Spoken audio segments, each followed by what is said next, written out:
Okay, our county attorney couldn't make it today, so we'll start with Sheriff Gatton and Mark Sturdivant on the jail chiller discussion.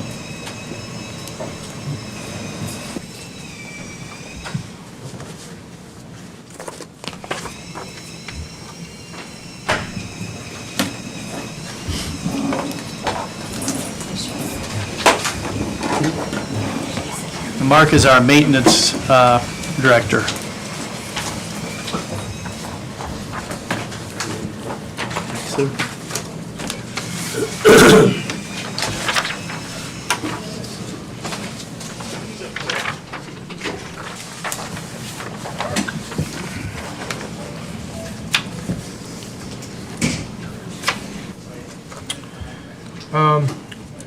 What we're looking for today is a favorable recommendation to take to the council for a study by Martin Riley, architect and engineers, to evaluate and determine the best option to where to put and to replace the chiller for the jail. The cost for the study is around $13,770. And I'm asking for that to be paid out of the cumulative cap fund. We've had several discussions with multiple mechanical contractors, and we've gotten a whole host of different ideas and recommendations on how to go about replacing that and where to put it, how to run it.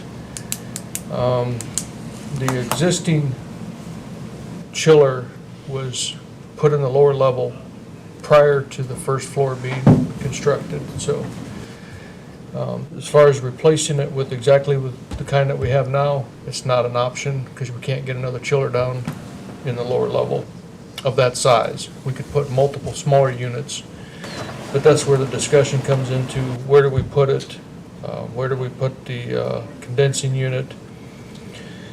And one of the reasons I want them to look at this, if we put the refrigerant lines back in the lower level, then we're going to have some type of a monitoring system, an evacuation system in the event of a refrigerant leak. And we have had a couple of those over the past 2 years, significant enough that we've had to evacuate parts of the building because of that leak. Our current equipment is an 80-ton train chiller. It's in the lower level, and then it has a roof-mounted condensing unit. The life expectancy of that unit is between 20 and 25 years. We're at 30 this year. The maintenance cost history, I've only been involved with that for the past 3 years, so in 2015, we had $19,000 in repair costs. In 2016, we spent $39,000 repairing it. In 2017, so far, we've spent $6,300 on repairing that unit. We've also gone through, since June of 2015, over 300 pounds of R22 refrigerant.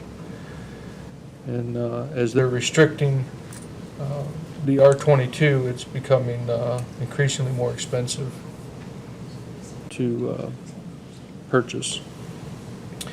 But once the study's conducted and completed and we determine the best route to go, we're looking at a cost of between $150,000 and $200,000 to replace the unit, which would be scheduled early 2018.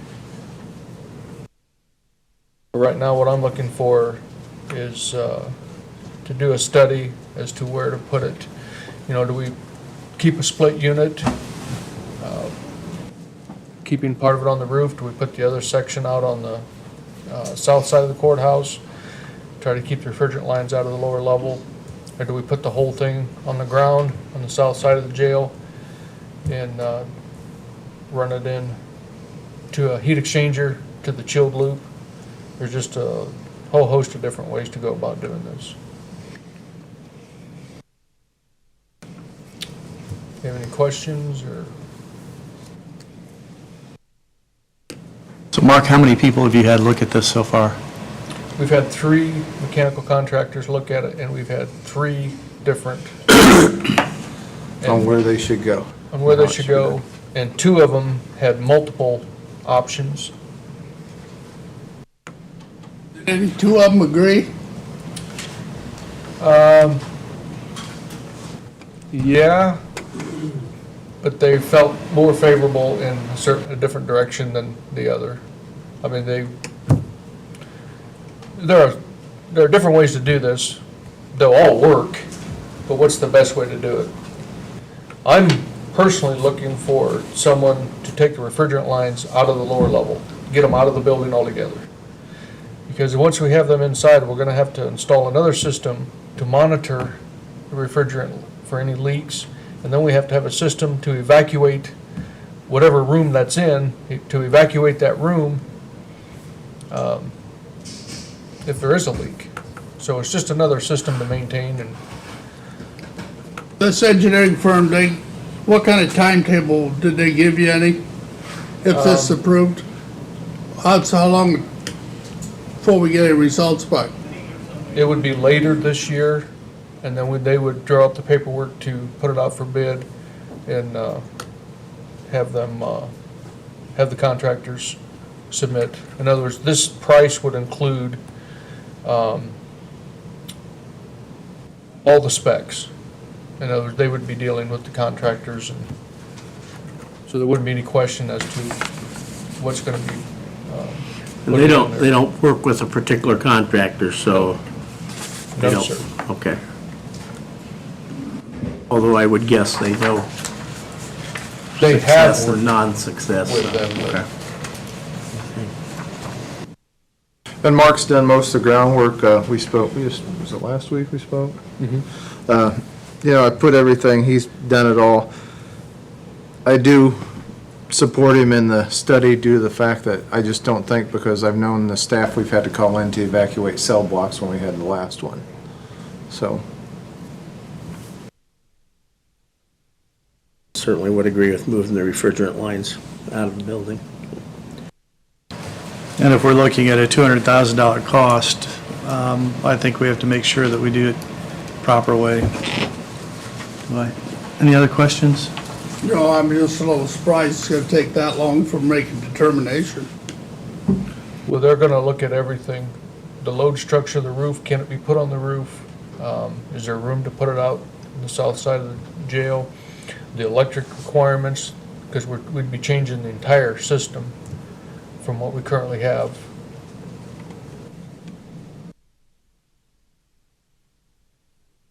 Chairman, I'd make a motion that we send a favorable pass to the council tomorrow for $13,770. But I wouldn't include to be paid for out of the Cume Cap Fund. I think that's their decision of where the money comes from. My motion is just that we send a favorable pass for the project. Okay, I've got a motion to provide a favorable pass to council tomorrow. Second. Got a second? Any further discussions? All those in favor, raise your right hand. Opposed, the same. thank you. Thank you, gentlemen. Thank you. Thank you.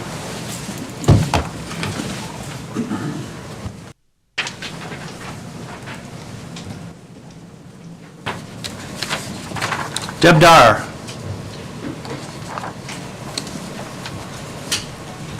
Good afternoon. Morning. Coming before you Afternoon. again, asking for signature for the first quarter voucher of 2017 from NDOT. Okay, I think we've all had a chance to take a look at the data that you provided to us. Having actually never seen the data before, so, and as I understand, State Board of Accounts says the ball's in our court, so, I don't want to go line by line, I don't want to do that at all, but is this any different than any basic quarter? No, That's not a just single thing. kind of what it looks like. See, I have nothing to go on, I've never seen it before, so. Okay, I'm sure you've kept these records before, you just haven't. Because of our audit, we just found out that we need to do all this, so that's why you'll be getting it from now on. was there any issues with the records, or just the fact that No. because it's federal money, we have to approve the claims? You have to review the voucher and all the information she sends along with it and approve it officially in your meeting. Okay, so, And then you have, if you want to include in your motion that George can sign the voucher. yeah, that's good, okay, all right. Well, at least by having this, I have no questions now, but I have some basis to go by from now on, so. Okay. Any questions? No,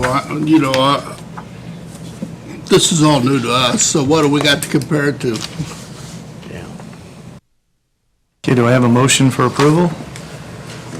Motion to approve the quarterly report and to give the chairman the ability to sign the form. Got a motion? Second. Got a second? Any further discussions? All those in favor, raise your right hand. Opposed, the same. Thank you. I think you want to sign the one he has.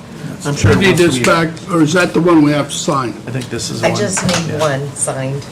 I think once we've seen these 2 or 3 times, we'll have a better understanding of, Sure. well, Yeah, how many hours take you to put that all together? I'm getting pretty good at those. so really, you're not doing anything new to bring us the information. You don't have No. to do anything new, you just have to present it to us. Correct. Is this something your board also sees? The board sees the grant for it. They do not see it actually, no. They don't see the financials? They do see the financials, Okay, okay. but they don't see this actual report. They see the grant that it all applies to and so forth. Okay, thank you. Thank you, Deb. Thank you. And we appreciate all you do. Thank you. Yeah, thank you. Paula Warden and Leanne Munier, financial report overview, which we've all got in front of us. Yes. We just wanted to follow up to see if you had any questions for Leanne on the report she prepared for you. A Well, lot of great information. mine is quite a bit like the Deb's. This isn't anything we've ever seen before, right? No. So we're just really getting, Is some more result from the audit? No, really, just by having her position. In the Oh, past, we okay. never had a position that could prepare reports like this on a regular basis. So this is the starting report. We wanted feedback from you if there's, I know George wants information on recidivism, which we have a definition. I don't know that we're real comfortable with it. We're going to go with it. It's the state's definition of recidivism. So that's what she'll be working from to prepare that report. But if there's any other information that will be helpful to you, if you just let us know and we'll work on it. historically, her position, the data analyst position is because of some grants. Correct. With the House Bill 1006, we're required to report a lot of information we did not have to in the past, and that includes jail services, probation. I'm sorry, I'm in a short seat, I feel weird. That's the short seat. You want to make notice, that's the short seat. I guess so. Yeah. So it will include information on jail services, probation, and community corrections. Yeah.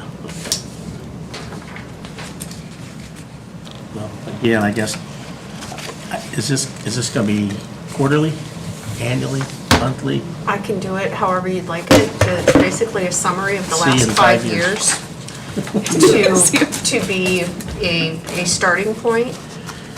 If there's any specifics that you would like on a quarterly basis, annual basis, whatever you would like, I will be more than happy to provide.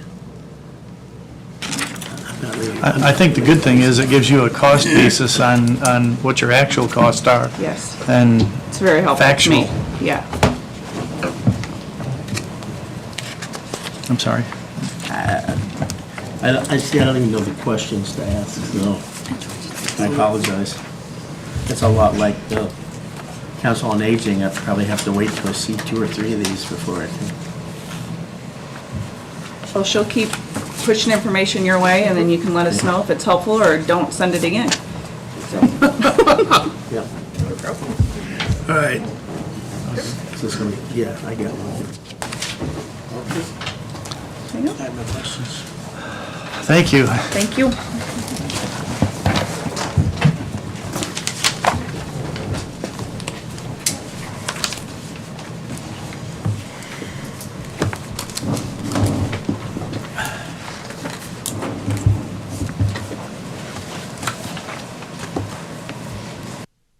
Next on the agenda is Randy Kokel, Emergency Medical Services. Good afternoon. Hi, Randy. It is certainly green in Whitley County today, isn't it, with all this rain that we've gotten? I don't have any prepared remarks today. I knew there was a few people that were going to be here from South Whitley concerning the EMS, and I just wanted to be here to answer any questions if anybody had any questions. I also wanted to give accolades to the commissioners on the purchase of Spillman.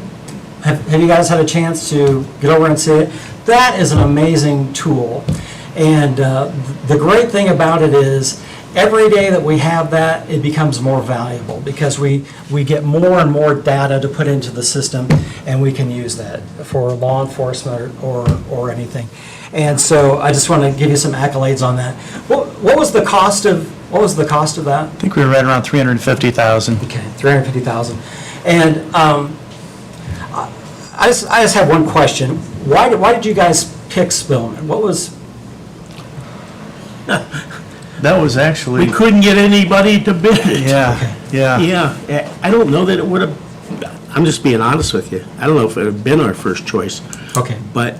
Well, and actually couldn't find DeKalb County anybody. was using it. We knew that Oh, they yeah, were happy Fort with Wayne uses it, it. Fort Wayne. And I know that Janelle and Scott had checked into different sessions with this, and I'm trying to think the other two that we had, that we did, Zerker was another one maybe that we looked at. And Yeah, there's probably about a half a dozen or so Yeah. different CAD companies out there, and you know, some of them are cheaper, and I think probably Spillman's probably like the Cadillac of the system. I just wanted Yeah. to, you know, but I'm not faulting you guys because it's an awesome system. It has a little bit of a learning curve, so anytime that you guys want to come over and check that out, especially third shift, come over and check that out and Sit with you. sit down with us and we can learn. I don't it, need but- sleep. That's fine. I can do that. we're just glad that the transition has been as easy as it was. well, There's a lot of training that went into Yeah. that. Oh, absolutely, absolutely. Yeah. Well, and I guess the point that I would like to make is, I'm sure the sheriff gave a recommendation and Janelle gave a recommendation for that system. And I guess my question to you is, if you had so much confidence in the recommendation given by the sheriff of Whitley County for the system, why do you discount his recommendation to do the dispatching for South Whitley's EMS system? Kind of want to tie that together. I don't think that we have.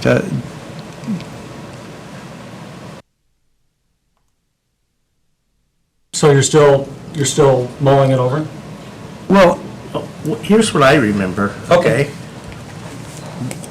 And I don't know where it's supposed to start from, but there was supposed to be a meeting Right, without three commissioners. correct. I mean, with a commissioner, and has that happened? No, not yet. And- Okay. And Greg's on vacation, we'll get that scheduled, but like I say, I just wanted to come up and I think And I- that's where we wanted to go with Yeah. it, was can a smaller group sit down and talk about this thing? yeah, absolutely. Person to person. And we can do that. And I hope you don't get tired of seeing me up here, but I think it's important that we work together, you know, because there's going to be some things that you're going to need my help with for the county, and there's going to be some things that I certainly need your help with, you know, for South Whitley. And so I just want to make myself available for that, And like I said, we'll, as soon as Greg gets back from vacation, then we can get that scheduled. I'm not sure how easily that's going to be done between two attorneys and Parkview people and Lutheran people and us, but we'll certainly keep that going, so. And I'm not sure if there's anybody that has any more questions, but I'll be here at the meeting to kind of pipe in, all right? Okay. Thank you. Thank you, Randy. Scott Wagner, Ordinance and Health Department Annual Report.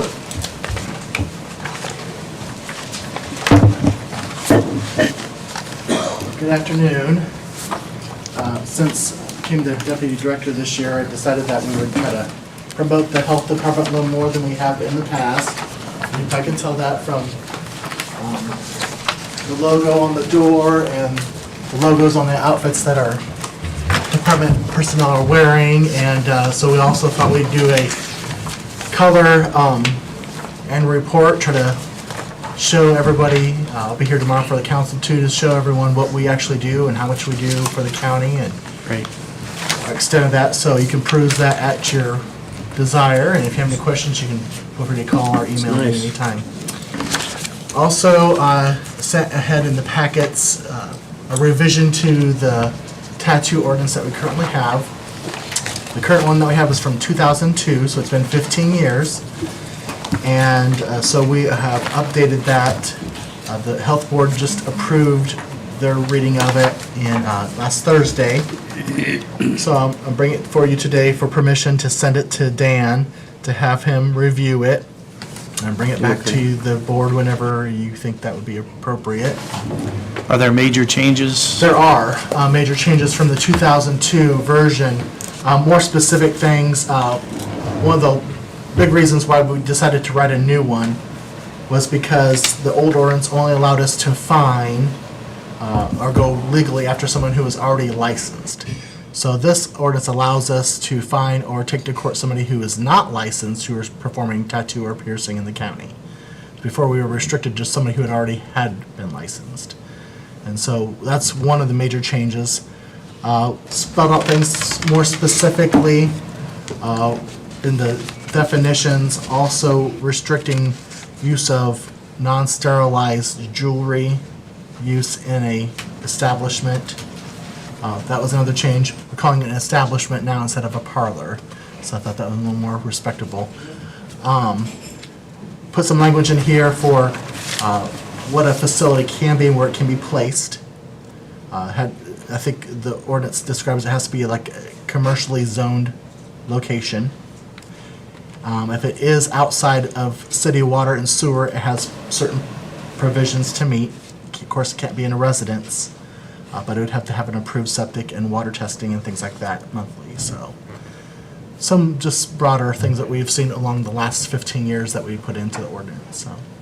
So, Wise, has Nathan had a chance to look at it? to make sure? have not sent him the full copy, but did talk to him prior to sending that. About the zoning. Kind of looked at what their definition was and go from there. So, I'll give him a copy and then he can tell me any. So I'll send it to Dan electronically. if I'd that's make a okay. motion that he sends it to Dan and let Dan review it and then bring it back to us. Okay, we've got a motion to table until Dan has a chance to take a look at it. A second. Second? I got a couple more questions for Scott. In this ordinance, is there any so-called establishments that don't meet the ordinances in this county? Right now, as far as I know, they still meet it right now. The new ordinances I'm Right, referring to. I'm gonna give them each a copy once it's passed and give them a break-in period to meet those things. I don't expect them to meet it the day they received it. Probably a 3-month period to make sure they review it and see anything changes. Right now, all 3 establishments are zoned commercially.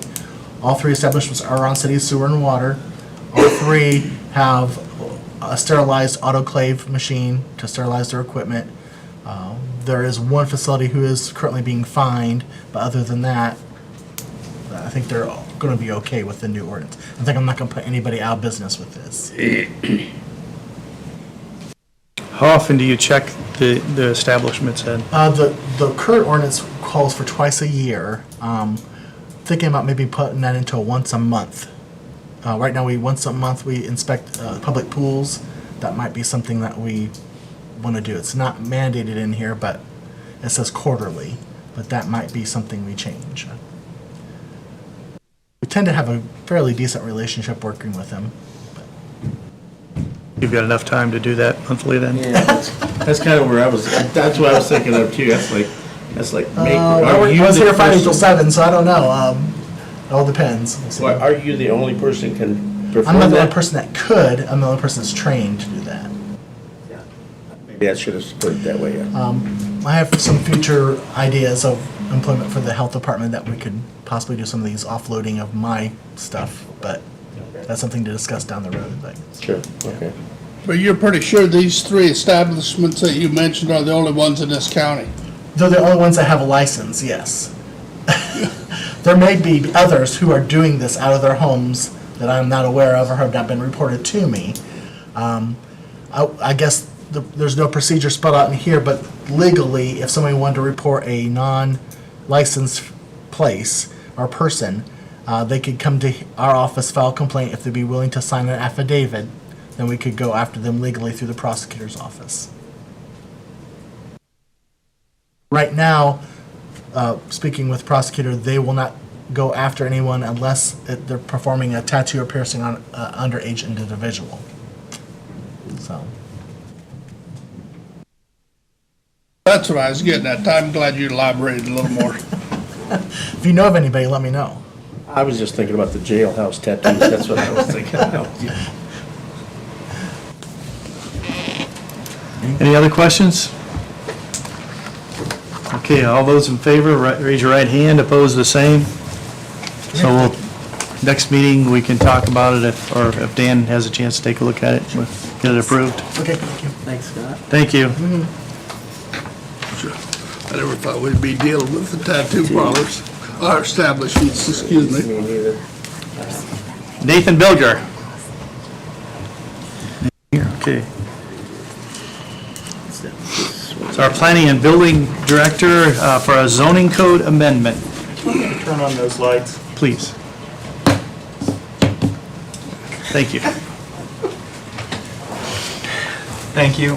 You should have gotten in your packets copy of the staff report and certification and so on from the Plan Commission for this zoning amendment, which is an ordinance.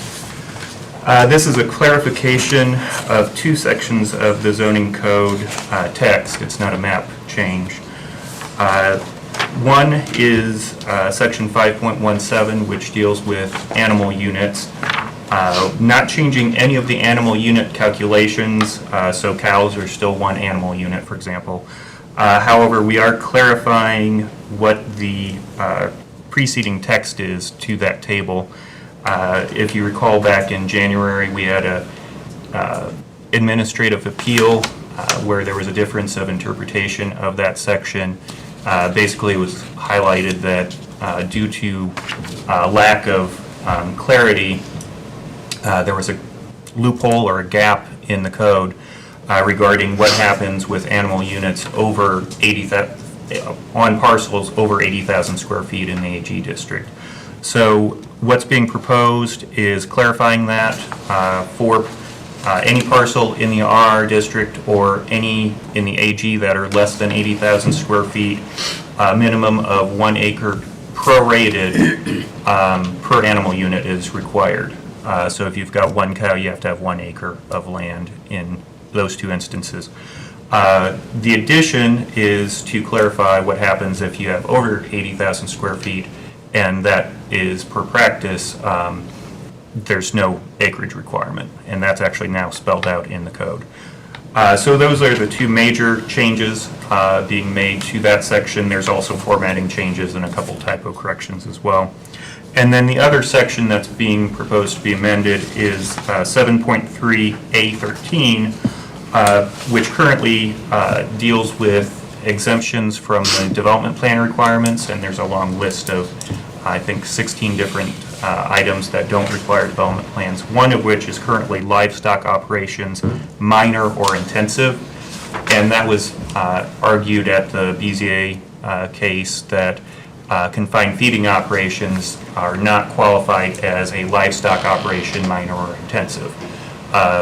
BZA thought that it was. In order to clarify whether it is or isn't, what's being proposed is simply adding the inclusion of including confined feeding operations to that one line item. This is a very minor change solely in order to clarify those two issues raised during that BZA case so that nobody in the future can make the same difference of interpretation. There were a couple other issues that were raised in that case specific to that site in southeast Jefferson Township. This doesn't address those. That's a much larger issue. Definitely need to have a lot more thought and public input and so on, public process with those. This is just solely closing the lack of clarity that isn't currently existing in the code. That's what it was. It lacked clarity, so. Yes. I think Friday, Nathan and I had a talk about that. It's been 5 or 6 years since we've looked at our comprehensive plan and with the new school and the new residential areas that we have. So we probably should go ahead and rework our comprehensive plan, whether we amend it or do a whole new comprehensive plan. So that's one thing that I would ask that we consider, that you know, with the changes that we've had, maybe we need to take a look at that. Okay. I would separate that out for right now and make a motion that we, no, I'm sorry, where are we at? Did this have to go to Dan? This is kind of a boilerplate document based upon others. And this was that he's a been reviewing. 9-0 vote Yes. on this one? Yes, thank Okay. you. Plan Commission Yeah. passed it Okay, I 9-0. make a motion that we approve the ordinance, do we need a number? 2017-04. Yes, go for it. This will be called ordinance number 2017-04. Make a motion that we approve it. Got a motion? Second. Got a second? Any further discussions? No, they had some, at the planning commission, had some good discussion on it, and as you can see, the vote was 9-0, so everybody seemed really comfortable with the new wording in it. Good. Okay, all those in favor, raise your right hand. Opposed, the same. Okay, now with regard to what you're mentioning, I think that's an issue that we've been somewhat lax on. Going through the comprehensive plan is tough, and it's not cheap, and I understand that, but I think in the years past, we may have let it go too long. So I'd make a motion, but I'm not really sure how to make the motion other than what, Nathan, how, the motion would be to start the work. You think it needs to be in a motion? I don't know. Well, not really, I guess. If he needs to know whether or not we're behind him to start the process of reviewing. Nathan needs direction, I guess. Yeah, that's what I'm thinking. So Just give me a directive and I can get you some quotes and so on, give you some options on what we can do. that's what my motion would be, that we give him direction to at least obtain quotes and see what the process is. Okay, we got Yeah, I second that. motion and a second to allow Nathan to get quotes for a new comprehensive plan, and hopefully within this year, be able to come up with something and maybe, At least get started. yeah, Yeah. yeah. It's kind of like when you deal with rates, you let rates go for a long time and then you have to have some humongous rate increase. I think these things are better to be looked at on a little more often basis. Since you've got, maybe if this passes a directive, what kind of a timetable do you see as getting a real comprehensive plan put together? Is that a year process, 2-year process? Since we went through it, I believe, in 2011, and I want to say that was probably a year or two long process. it depends on whether we're doing a full-fledged new plan or if we're just doing an amendment and exactly what scale that would be. But I would say, once we get the ball rolling, figure probably about a year, plus or minus, to get to that point that we're actually going through it. I'd say 6 months or so, maybe sooner, maybe not, but that would get us started by the end of the year, and then figure probably by fall of 2018, we'd have something new. And that would put us about 8 years, 9 years from when it was originally adopted. And for a 20-year comp plan like it is, you figure about every 10 years or so to review it and update it. You always have about a half the life expectancy of the comp plan, you have to update it. So this is a little bit early, but I think given our growth pressures and what we want to achieve, I think it's a good time. And the reason I asked those, we don't want to drag it out too many years, or you're going to be behind before it ever gets completed. Exactly, and that's what large cities wind up doing. Like Indianapolis's comp plan was 40-some or 50 years old when they just did that a couple of years ago. Fort Wayne had a similar time frame. So it's some expense, but it's worth it, especially when we have designs to grow and growth pressures. Okay, any further discussions? All those in favor, raise your right hand. Opposed, the same. Thank you, Nathan. Thank you. Mr. Forrester. I don't think he's here. Here yet? Come to about He wasn't 2 going to come o'clock. till 2. Clock's still going. Yeah, can you give him a call? Going a little bit faster than we thought here.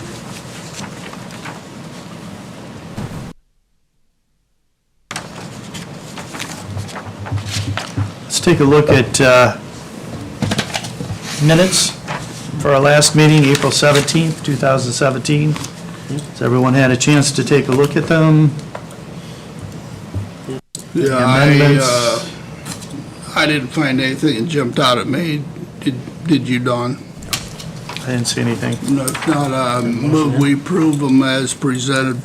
Okay, we've got a motion to approve the minutes of April 17th as presented. Second. Got a second? Any further discussions? All those in favor, raise your right hand. Opposed, the same. Thank you.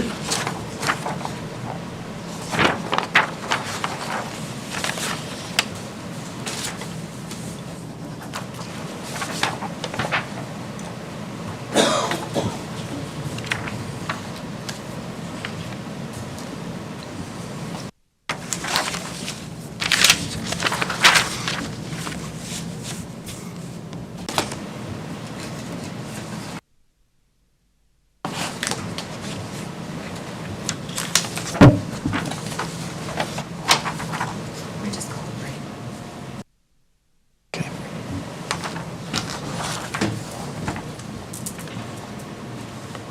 That amendment we disapproved from Mr. Bilger,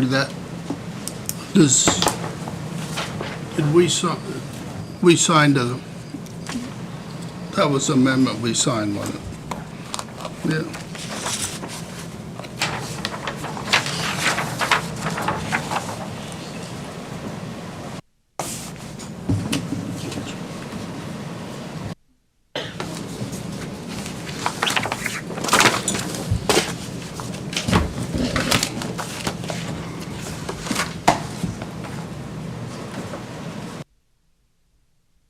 I'd like to also let everybody know that I won't be here for the next meeting, going on vacation the 13th, so gonna enjoy Florida a little bit here.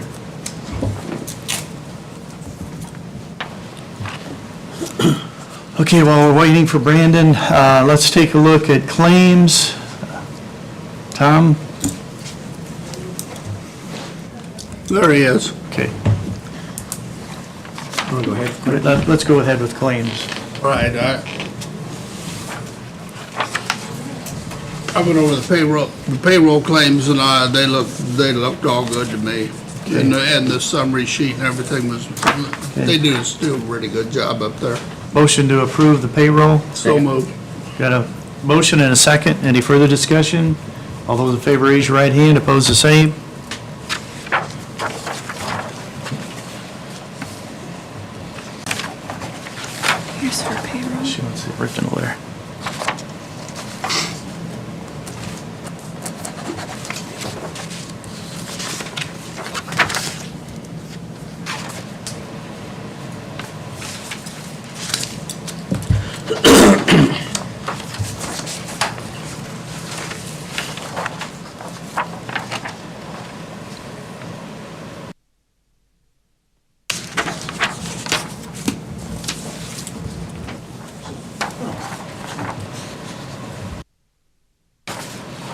Okay, accounts payable,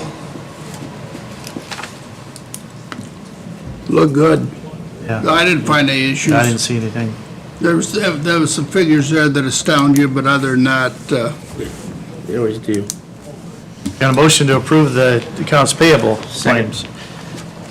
Okay, we've got a motion and a second. Any further discussion? All those in favor, raise your right hand. Opposed, the same. And I'll do claims on the 14th. Great. No, that'll be the 12th? Sorry, 12th. So this is AP and this is for both of them combined, that goes with everything. Okay.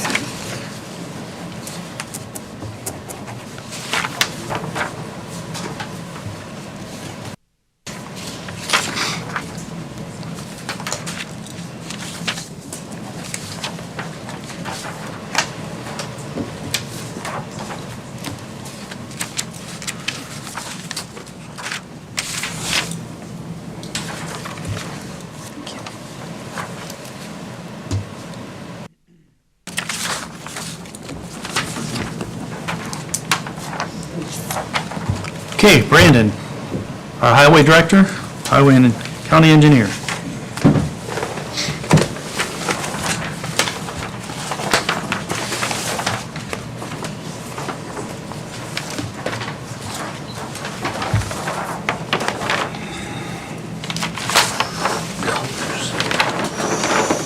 Enough colors. Printed colors.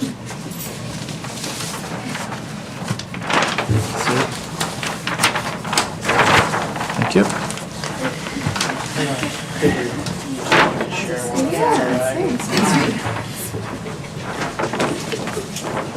Okay, what I've shared is a map showing our chip seal program for this year. We've got an 80, 90, and 100-mile plans, which just depends on how the money ends up. It's looking like we'll be at, hopefully, we're hoping for 90 miles. I think 100's a little much. There's some areas, a couple of areas that are shown in green, which we're gonna double seal, and that's gonna be 250 West down Washington Township. And there's a little blurb up in the northwest off of Lincoln Way, it's 850 West. That is a kind of a hodgepodge of a road, a little bit of concrete, a little bit of chip seal, a little bit of gravel. We're gonna clean that up a little bit, double seal, and then we've got some areas that are in, let's say, orange, where we're gonna do some spot double sealing, some areas that have been failed, and so we're either cutting out some soft spots, replacing with stone, and then we'll double seal that. You've got 600 north of Cherubusco, Division Road south of Larwell, at 400 west between South Whitley and Columbia City. The blues are 80-mile plan, and the plan comes from driving and rating every mile, every segment of every road in the county. We did that this spring. And some agencies and like LTAP and those types of groups don't suggest that you do worst first, but we have to, and that's what we did. Is we picked the worst roads, and we're going to try and get them sealed up. We're doing a little bit of wedging in some rough areas, I'll say. Yeah, rough, literally. Try and level some of that up. We can't do as much as we would like to because the funding's just not there. But HEA 1002 did pass, and it won't happen this year, but next year we will see some more money. So that we're looking forward to being able to get more done next year. And we still don't know what that's going to be yet. Nothing official, no. I saw a report that said 260 million to the locals, which is divided up between cities and towns and counties. Had one of our guys say, how much of that is going to be ours? I said, oh, divide it in half and divide it by 100. Well, that comes out to 1.3 million. If we get that much, I'd be really surprised.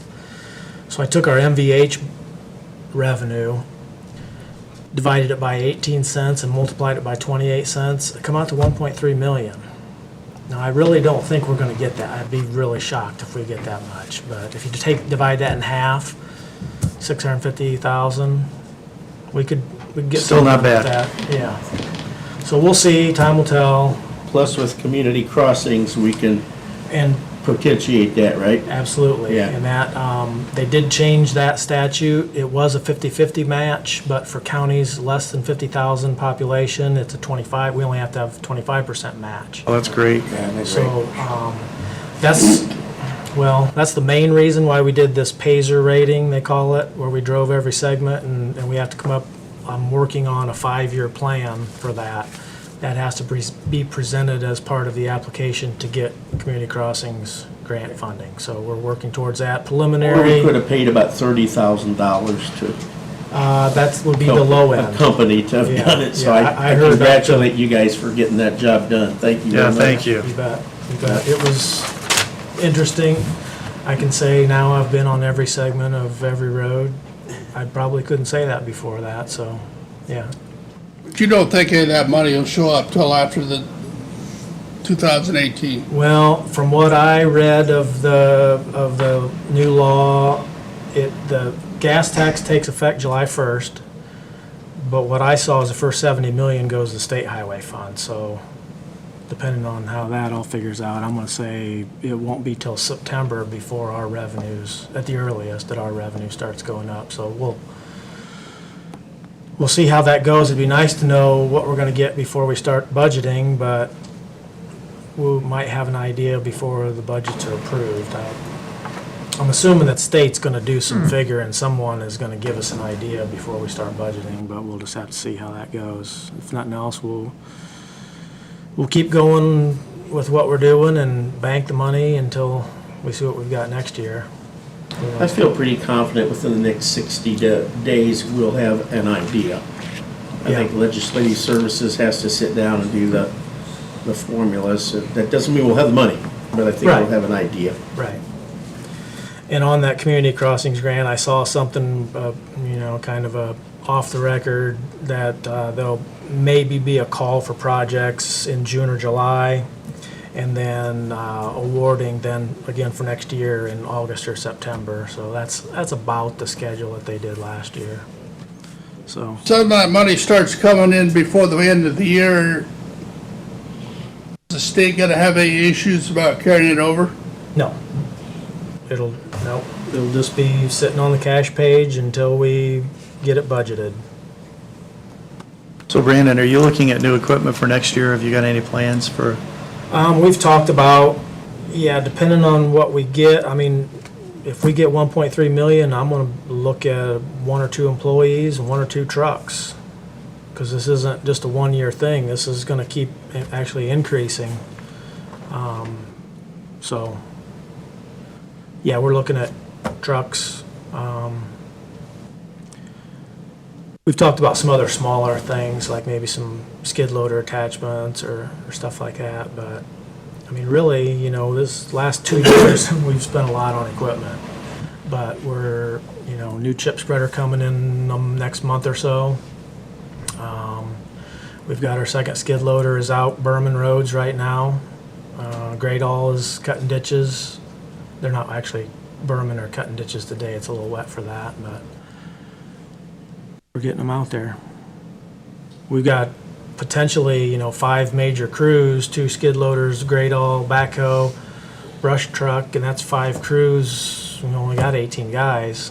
Could use really some more help for some other miscellaneous things, so we'll see.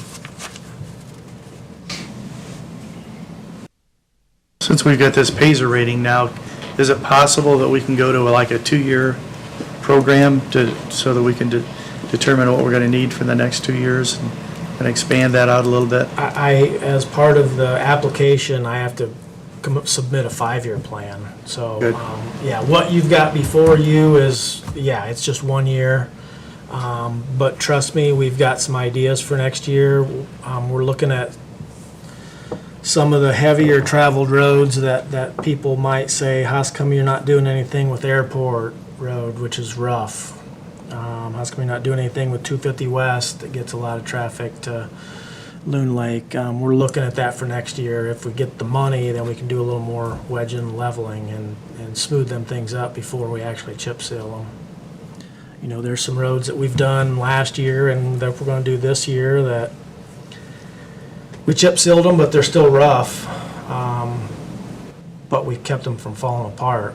We haven't had to do much patching this year. I know that there's, you know, still some out there and we're getting it as we can, but compared to last year, we spent 6 weeks and went through 600 ton of material.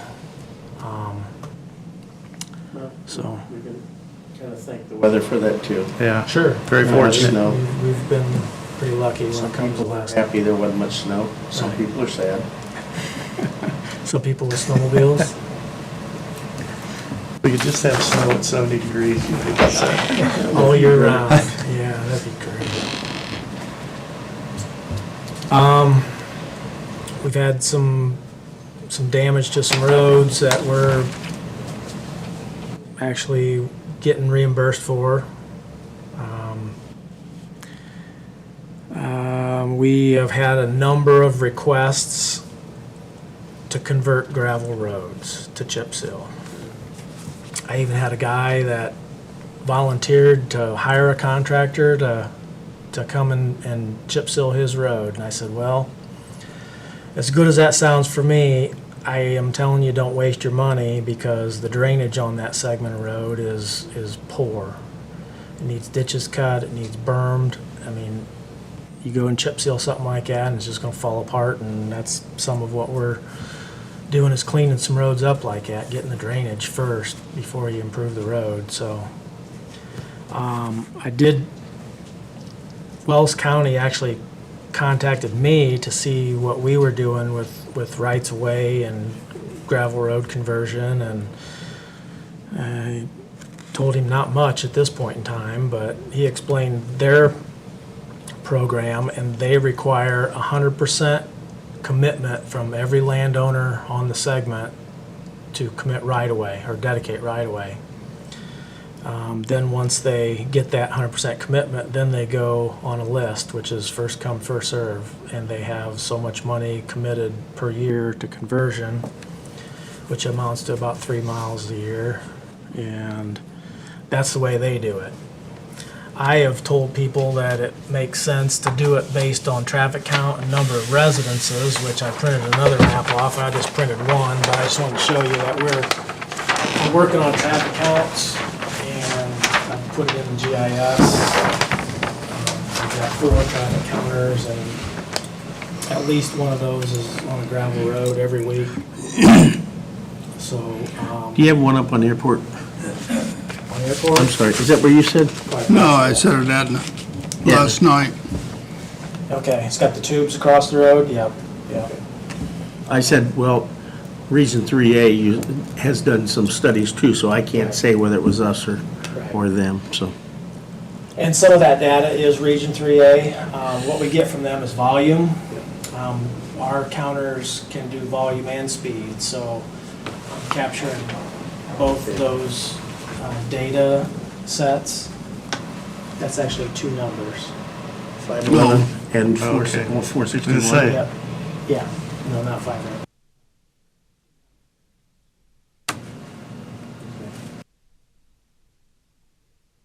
We're trying to hit the roads that we know are, you know,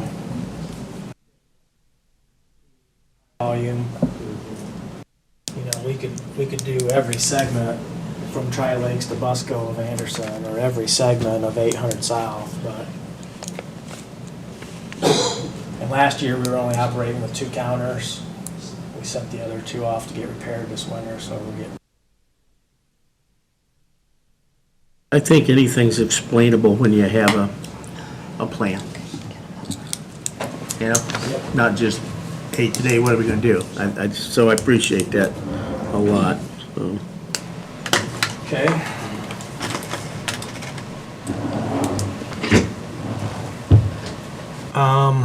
We had a contractor on his way to another job and stopped by because his job is roofing.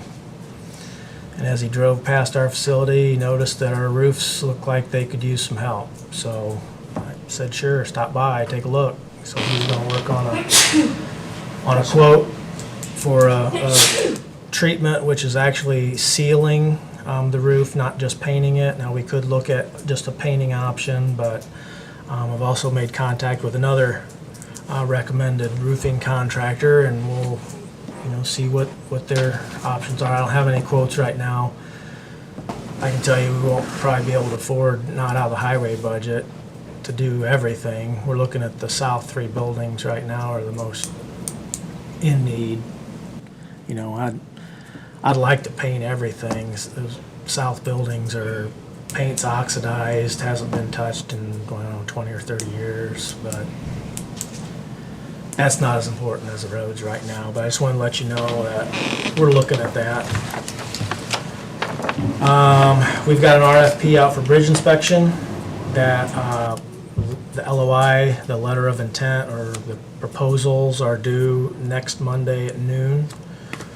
I've talked to a few consultants that are either interested or busy, so not interested in ours at this time, so I'm sure we'll know more next Monday.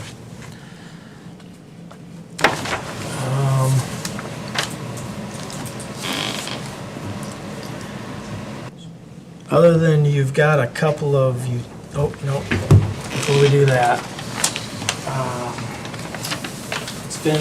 seems like a couple months ago, I'm trying to keep track of time anymore, but we've got a letter of understanding for an unofficial detour in DOT's doing a project down on 205. I don't think I mentioned it to you, but they just now got me the paperwork. I'd like to sign that. They're going to replace a structure on 205 just east of Wolf Road. And so there's not really a good detour, but we picked Dowell to Wolf to Dowell. Both of those roads are in okay shape. So if you'd like to... How long did they give you time? Duration, I don't have a schedule on that. I was not able to make the pre-construction meeting, and I requested a copy of the minutes, but I haven't seen those yet. I would make a motion, we approve the unofficial detour for the project on 205. That is an official detour, though. It's the unofficial detour. Unofficial, okay. Official detour will be on state routes. Okay. This is the route that we declare, most likely traffic will follow, and after the project is done, if there's damage to the road, then that will reimburse us. Do we video that first or them? I don't remember. They do. They do, okay. Because there's a before and after Right. video, exactly. yeah, okay.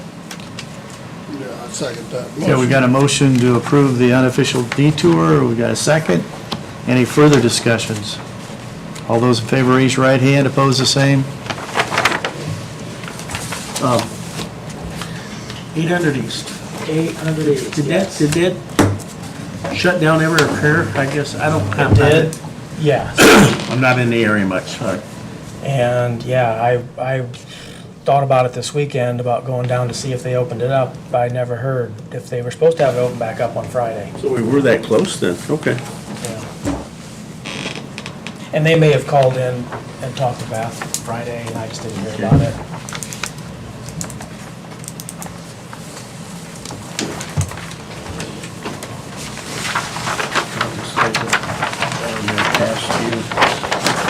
You keep that in our office. Yeah.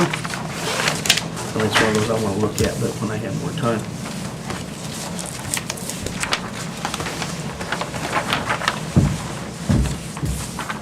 Last thing on my list is, should be a couple utility permits.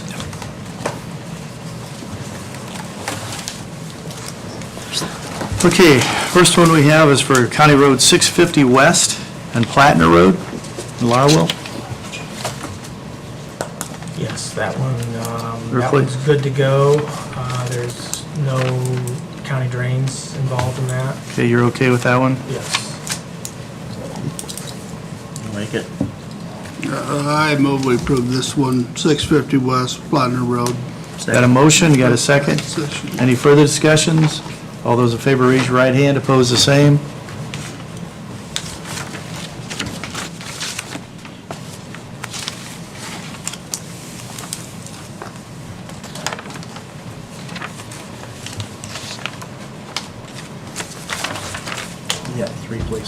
Yeah, sorry. Forgot about That's what the that. yellow things are.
Okay, the next one we have is East Bear Road, East 600 North, and North Spear Road, and West 600 North, CenturyLink project. Yeah, that's one we talked about last time. We did get some revised plans that located the county drains involved, or there's only one drain on this project, so, yeah, we're good with that one. We're working with the local CenturyLink employee to make sure that everything's on the permit, and so that one, we're good on that one. Other than it still needs to be approved by the Drainage Board, which is gonna be in 2 weeks. Approve this one. Got a motion and a second to approve. Any further discussions? All those in favor, raise your right hand. Opposed, the same. Thank you. For lack of better verbiage, are we agreeing to agree these days? Angie's working with them she's sat down with them to go through our process and why we require what we require, and we're close. Good.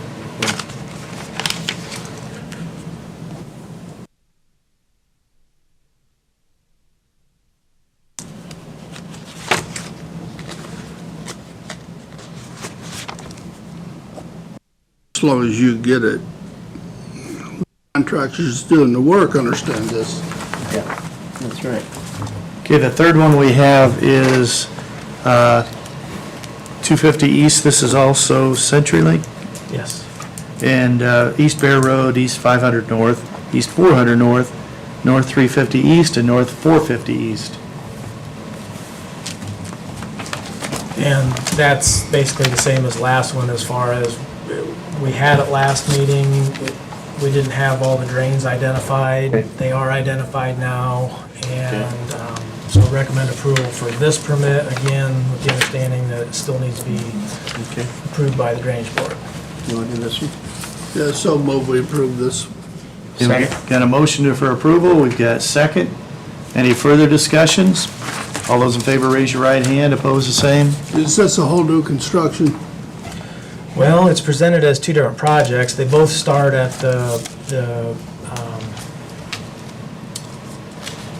main unit there on Bear Road. That just off building, of two- that yeah, building right. right there by, Yeah, one goes one way and the other goes the other.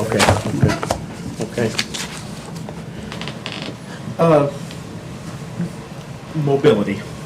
Now, I know you shared with me, do you want to share that with these guys, though I passed the email along? Okay, yeah, they did, at this point, they said they're withdrawing their application for permits for the installation of the 120-foot steel poles proposed to be located in our right-of-way. I did look at, I want to say SEA 231. 213. 213, dyslexia. And I talked with Nathan, he had looked at that also. We think that's more geared towards these smaller installations, like typically that would be co-located on utility poles or such. So I didn't see where that legislation really applied to what Mobility had proposed. I don't know if Mobility is gonna go the route of the smaller facilities, Okay. or if they're just, 213, you're right. It was like, giving them the right to attach things to poles. However, at least at one time, there was a sister one that would allow for utilities to, it would take away our ability to regulate when they could put poles in the right-of-way, and the state would regulate it. That's the one that, as far as I know now, and I'll keep up with, talk to Dave Ober about it, but as far as I know now, that's coming up for a summer study. So, because if they start plunking poles in the right-of-way and we've got buried cables and stuff, well, why? 213 passed. 213 passed, but I think that mostly was attaching the little cell things to existing poles. Right, yeah, I think so. The one we're concerned about is giving cell utilities, the ability to use our right-of-way instead of buying or leasing their own right-of-way. So that's the one I want to keep an eye on. But I figure something must happen for Mobility to say, we're gonna not work on the agreement right now. So something either good or bad for them is happening, and I'm not sure what it is, so. I got a feeling we'll find out. They may be sitting back, waiting for the state to say, no, we're gonna rule, we're gonna charge that, so, anyway, that's Could where, be. yeah. Be. Yeah, we had that discussion, a month or so ago. Yeah.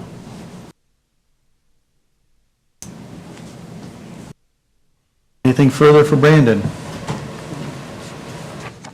Okay. Thank you. Good job, Brandon. Thank you.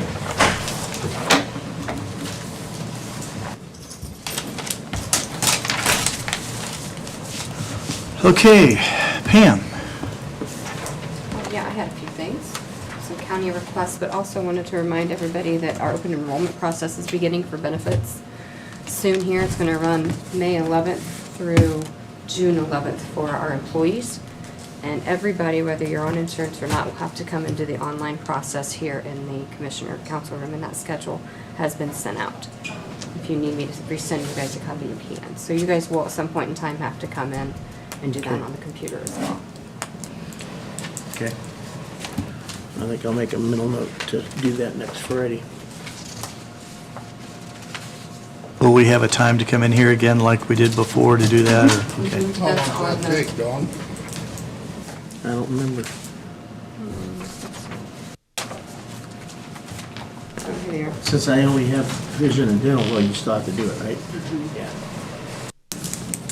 A couple requests to use the county facilities. The first one is from the DBA Association, the courthouse lawn and the gazebo on the first Fridays, June 2nd, July 7th, August 4th, September 1st, and October 6th. This will be on June 2nd and September 1st, there will be movies on the square. And a bouncy house on July and the August dates. So all of this has been set up through Sharon Geiger, and she's already contacted the city to make any arrangements necessary as far as electrical or anything. And there is a map attached to it. It will show you how they're setting up for those events. Yeah.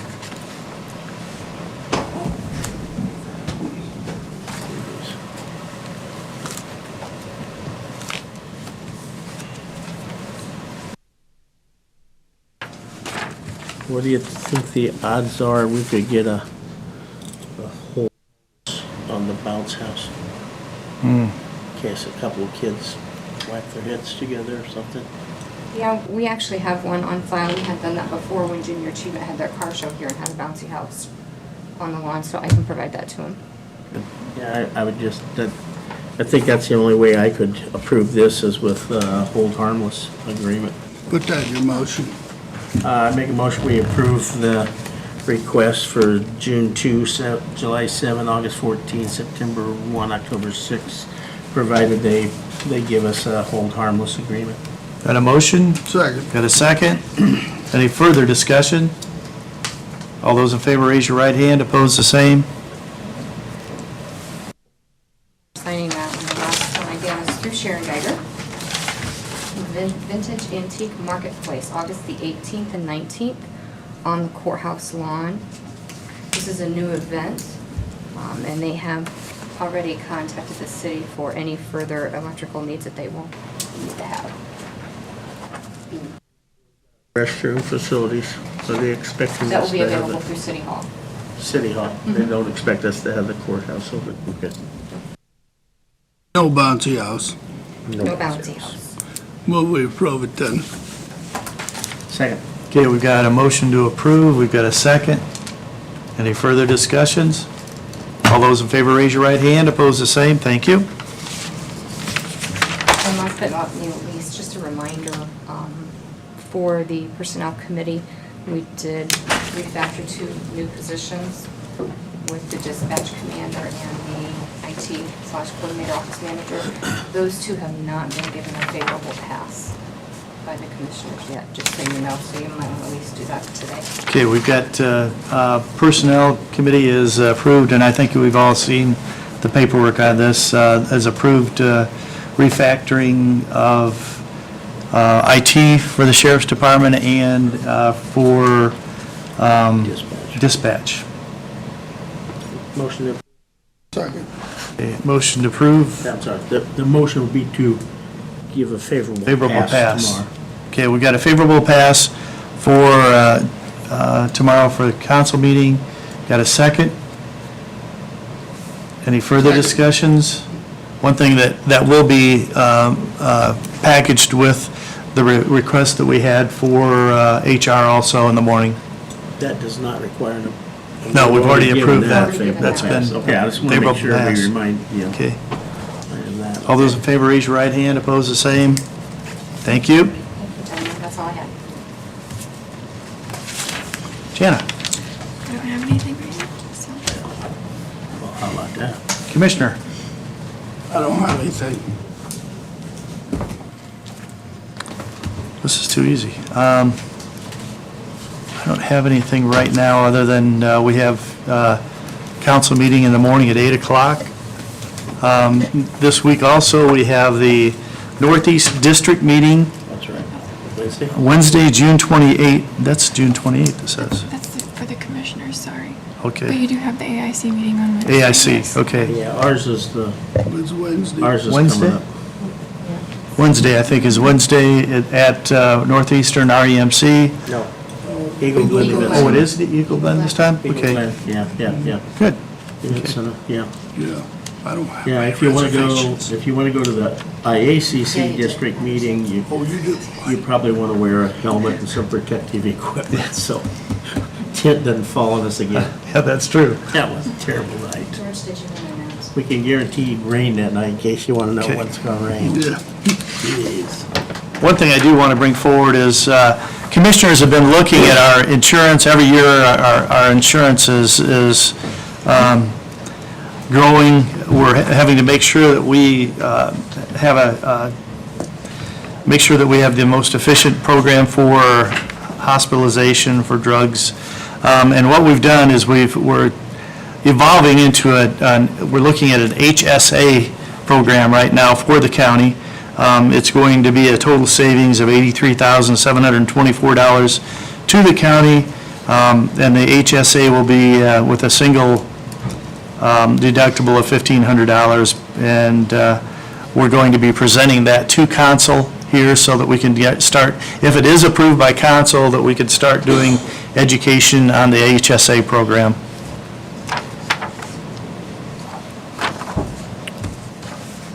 Thanks for working on that. It's appreciated.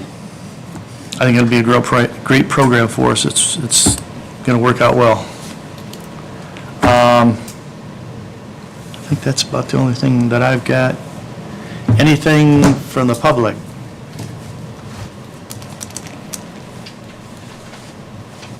Gary?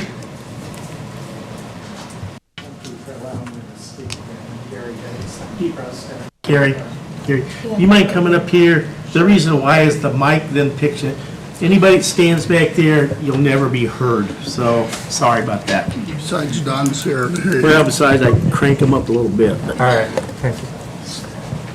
I'm Gary Hicks, I'm president of the Cleveland Township Advisory Board, and I was at the last meeting in the discussion concerning dispatch for Lutheran EMS. One of the things I heard after the meeting through a news broadcast was that response time for EMS is contracted at 13 minutes. Correct me if I'm wrong, this is, again, coming through the news broadcast. 13 minutes, 85% of the time.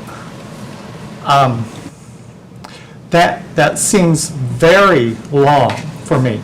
Also being a paramedic, that's really unacceptable. I don't know where those figures came up as being acceptable, but anyway, I remember the time back working for Whitley County EMS that our response time was 7 minutes on average. That's nearly double. Before we go, Gary, was this when it was a volunteer in South Whitley? Yes, it was a volunteer. So you would think that response time would be extended because those volunteers are responding from home to the ambulance. Do you have numbers for that you could show us? No, I don't. I'm going off of memory, George, from the past, but Okay. but I'm sure those response times were around 7, not over 8 minutes. Lutheran EMS, currently covering Kosciuszko County, keeps their response times under 9 minutes for a county that's much larger. As you may or may not know, if someone's in cardiac arrest, their heart has stopped, brain damage occurs. Irreversible brain damage occurs after 10 minutes. As president of Cleveland Township Advisory Board, I think it's important that I try to help the citizens of Cleveland Township understand this, and that there is a better option in keeping our response times down, in serving those people. So anyway, that's something that hasn't been brought out, that I'm aware of. I guess at this point, we've all committed to, if you can bring something to us and show us facts and evidence, we're more than willing to look at it. But, when I could tell you anything, you could tell me anything. We're just looking at facts from now on, and we really like to. Plus, we've already made an agreement with South Whitley that we'd like to meet with them. Sure. And so, until at that point, there's not much that we can do. And I don't think that the 13 minutes is in our contract. It's not in the contract about 13 minutes. Again, like I said, this was a news broadcast that... Yeah, that isn't in our contract. I'm sharing this for the benefit of those that are attending also, because a lot of the general public doesn't know this. The other thing I'd like to ask about is, George, in making your decisions, is there any influence in your decision-making to you being on the Parkview Board? I'm on the board as a representative for Whitley County. The influence is through Whitley County. That's what I'm the representative for Whitley County, and I look at both sides. I am the commissioner. That's my number one job. Okay, but you are on the hospital board, correct? Sure. So that has no influence on your Why would it? decision-making? Except for the fact that I understand what's going on and I understand the facts, it really doesn't. So you can honestly say it has absolutely zero I can honestly say that. I can influence. honestly say that. Okay. Tom, Yes. with your son-in-law being the head of dispatch for Parkview and Huntington, does that have any influence on your decision-making concerning dispatch here? Are you making some innuendo here that you would like to bring forward? I mean, I'm just saying that I'm bringing this up for the public to know that we have two county commissioners that possibly have conflict of interest. Parkview has made a $50 million commitment to this community and 350 employees. I'm sure that there's going to be some kind of a connection for a lot of people. I guess because of that commitment, there is that issue. Okay, so you can't say that 100% you're not being influenced. I can say 100% that I'm not influenced by Parkview on what my decision is here. Okay, all right. That's hard to I look at the believe. facts. Well, I don't know, I don't care if it's hard to believe for you. I look at the facts, we all look at the facts. Whether it be Don, whether it be Tom, you know, we're dedicated to this community, and if you don't think so, I'm sorry, but, Okay, like I said, I'm dedicated to Cleveland Township. and I understand also. that. And we're just as dedicated as you are, and to your residents too, because they're part of our residents. Our constituents make a huge difference for us. I mean, that's why we're here, to make sure that we treat them fairly and that they are treated fairly. All right. Thank you for your time. Thank you, Gary. May I add a comment with that? Sure. I don't know, I would guess that ambulance drivers are all familiar with the roads that are closed when they're on emergency runs. Are they notified ahead of time so they know what roads are closed? Because my cousin died Friday night in that accident on the farm. I understand the ambulance come down the road and they didn't know the bridge was closed, and then they lost another 5 minutes getting turned around and getting out. And so those are things I wonder if they know ahead of time, or if anybody notifies them ahead of time, so they know which roads are closed before they leave the office. I'm not sure of the that total operation. But about the ambulance, and I had comment about the clinic at South Whitley. I didn't know who to talk to about it. That's not But you're anything that we on the can, board representing Whitley County, right? yes. Because last fall, I cut my hand very bad, and the clinic's right around the corner from my house, which we helped build the funds to build that building. And I told my wife to rush me over there. We had it wrapped up with bleeding with wet towels. And as soon as I walked in the door, whoever the lady was behind the desk, "Oh, you a member here or a patient here?" And I said, "To be." I continued walking towards her desk.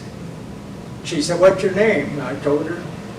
She punched the computer and she said to the other girl, "He's the one that handed," says, "We can't help you here. You'll have to go somewhere else." And she punched the computer and she said, "Oh, I see you do have an appointment in Fort Wayne tomorrow at Parkview." And I said, "That's correct." I tried to be loyal with Parkview. They've taken care of me for many years. Well, 3 weeks ago, I hurt this hand, and I went in the clinic 2 weeks ago, asked the girl if I could have an appointment. She said, "I have to fill this paper out, and scheduling will call you tonight or tomorrow." That's been 2 weeks, and I've never got a call. I'm sorry, but that's a little like the trains. Yeah, but is that clinic not worth nothing to them no more? Or? I don't know. You're really asking the wrong people. I'm sorry. No, I didn't know who was on the board. I can't go. Who was representing us with the Parkview meetings? And now that you've brought that forward, it'll be looked at. I mean, it's not something that, Yeah. No, I didn't know who. Parkview doesn't take things like that lightly. They really don't. And being on the board, I know that they'll look into it. Yeah. And we appreciate- I wondered if somebody looks into what's going on down Sure. there. We appreciate that. It used to be very good service there, and lately, you can't get nothing there. Way by it all on the board to help it along, I appreciate it. And if you'd leave your name and address before you leave, then we can turn that over to Parkview. But- Okay, because I'm going to Parkview again this week. Okay. Thank you. You bet. Yes, hi, Scott. May I? My name is Scott Darley, and I live outside of South Whitley, and I guess I'd like to add my 2 cents worth at this point in time. I think Parkview has done an admirable job with their EMS service in Whitley County over the years. However, in some changes in the last couple of years, it seems that coverage in South Whitley, and I'm not familiar with the rest of the county, but coverage in South Whitley has become more sporadic. It seems to me if another ambulance provider would like to base an ambulance in South Whitley, it would just be a blessing, not only for South Whitley, but for the entire county. If it frees up the ambulance that Parkview has in South Whitley to cover more of Whitley County, because there's an additional ambulance in South Whitley, that just seems to make sense. The other thing that I think would make sense, Whitley County pays a subsidy to Parkview to run the ambulance service, is that correct? Yes. And what's the point of that subsidy? Well, it's to provide ambulance service, that if we didn't have the subsidy, whether it be Lutheran or we could get the service, but you wouldn't have the number of ambulances that you have at this point. So if another ambulance provider is willing to provide coverage for a portion of the county with no subsidy, in theory, and you know, theory doesn't come into reality sometimes, but in theory, that could lower the subsidy necessary for the rest of the county that would come out of the taxpayer's back pocket. So I hope as you look into this, you'll keep in mind that two's better than one a lot of times, and if there's somebody that wants to provide a service at no additional cost to the county, that I think that we should explore that honestly and forthrightly and hope to do what's best for the citizens and the patients. Thank you. Thank you, Scott. Okay, at this time, we'll adjourn our meeting. Thank you, everyone.